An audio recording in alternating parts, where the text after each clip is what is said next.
फुलतोड़ा धरी गला बेलू भोग दल भर खबर आसला भाई नहांती मीटिंग रे अछंती भाई नहांती मेडिकल रे अछंती भाई नहांती देरी रे आसीबे आपण फोन करंतु पीएसआर नंबर एटा मो फोन करछि कि आज्ञा अच्छा जग्याशीष भाई जदि पाइबे मोमेंट ताको नेके थइबे मने पकेइबे साई शक्ति महिला अनुष्ठान देइछि बोली ओ विराट विशालकाय मंत्री को आनिबी मते केते जे संग्राम करबा को पड़िबो से मते थरे कहि अनंते भला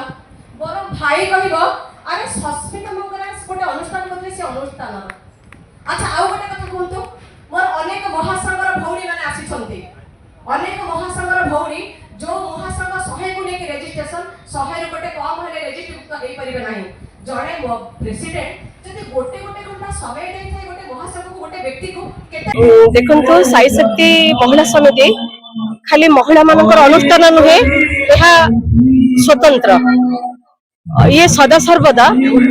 केवल सामाजिक स्तर में सीमित नुहे अर्थनैतिक स्तर में नैतिक स्तर में समर कला क्षेत्र में विभिन्न क्षेत्र में पारदर्शिता अर्जन कर सारी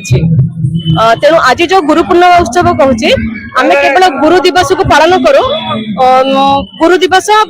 छात्र एवं शिक्षक भितर सीमित किंतु समाज रे विभिन्न क्षेत्र में जो गुरु माने पारदर्शिता अर्जन करिसेंती विभिन्न क्षेत्र में तांको हम अणदेखा कर दउछे तेणु गतकाली थिला गुरु पूर्णिमा उत्सव विभिन्न प्रकार विभिन्न स्थारू विभिन्न संकीर्तन दल को आम आमंत्रण करिथिलु कलश यात्रा करिथिलु महिला माने एवं यज्ञ करिथिलु 999 थर आहुति देइथिलु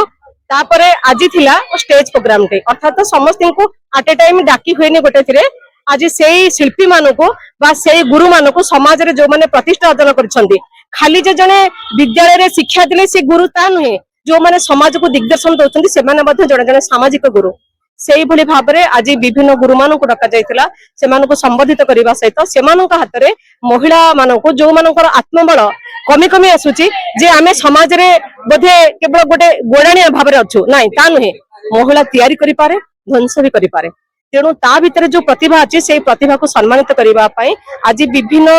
वार्ड रो विभिन्न महासंघ मानक डका जायतिला से गुरु मानक हाथ रे सम्मानित करबा पई तेणु आमे आगामी दिन रे लक्ष्य रखुछु जे मातृशक्ति एक समाज रे एक माइल खुंटी भाव रे बा गोटे सुस्थ समाज गठन रे गोटे समृद्ध ओडिशा गठन रे एक समृद्ध भारत वर्ष गठन रे निश्चित भाव रे सहायक हबो बोली एई आशा रखिकी आज कार्यक्रमटी आरंभ माने उद्यापन करथिले गुरु दिवस निश्चित रूपे सर्वप्रथम प्रशंसा आउ अभिनंदन जनईबी आमर साई शक्ति महिला ट्रस्ट रो जे सभापति अछंती जे चेयरमैन जाऊ कहउछंती आमर सस्मिता मैडम जे कि एते बड़ सुंदर प्रयास करिछन आ ये जो प्रयास टी माने कोनोसी सरकारी स्तर रे नुहे एटा गोटे बेसरकारी स्तर रे जो ए जो प्रयास टी करा जायछि आ सबुठारु बड़ कथा होछि आज जो गुरु सम्मान जो मान को दिया जायछि जो संगठन मान को दिया जायछि आज जो एकत्रीकरण होती जोटा आम सब बेले कहूँ वोमेन्स एम्पावरमेंट नारी शक्तिर सशक्तिकरण तार ज्वलंत उदाहरण आज आपण मैंने देखुवे केते मात्रा केते संगठन आज ये उपस्थित अच्छा समस्ते उत्साहित अच्छा से जो अवार्ड टी नौ से अवार्ड टी गोटे गोटे जमती गोटे खुशी आनंद से दौची से किभली भाव में आम इन्स्पायर करुचु समाज आगु को भल भल कम करने आउ थे धन्यवाद देवी सस्मिता मैडम को ये जो प्रयास आगे आगामी दिन में ये अनुष्ठान आहरी आगु को बढ़ू प्रभु जगन्नाथ पाखे एति प्रार्थना करी सस्मिता मैडम को आहरी शक्ति दिंतु सामर्थ्य दिंतु ये कार्य को आगु को बढ़ेवा।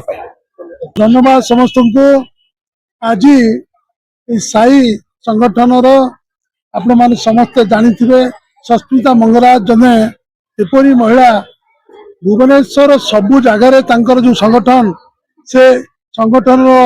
महासंगठन माने समस्ते आज आसी हजार हजार महिला मान को एकाठी करा नेतृत्व में ओडिशा रे एक गारिमा सृष्टि होउची। मो ना डॉक्टर प्रकाश चंदन ओडिशा राज्य पाइका आखड़ा महासंघ प्रेसिडेंट आज मो पाखे अच्छा जिज्ञास भाई जे कि रोटियान गवर्नर सी बहु वर्ष संगठन करती सस्मिता मंगराज नेतृत्व में आम सब एकाठी होइचु। आमको आज ये संगठन एत आनंद लगुच नेतृत्व में सबु संगठन भुवनेश्वर माने आश्चर्यजनक समस्त संगठन महासंगठन माने जो माने लीडर से माने आसीथिले तेणु अनुष्ठान को धन्यवाद दूची आगमन सफलता हो बोल श्री रामचंद्र की जगन्नाथ बलभद्र सुभद्रा की समस्त मंगल आनंद कुमार हरि बोल।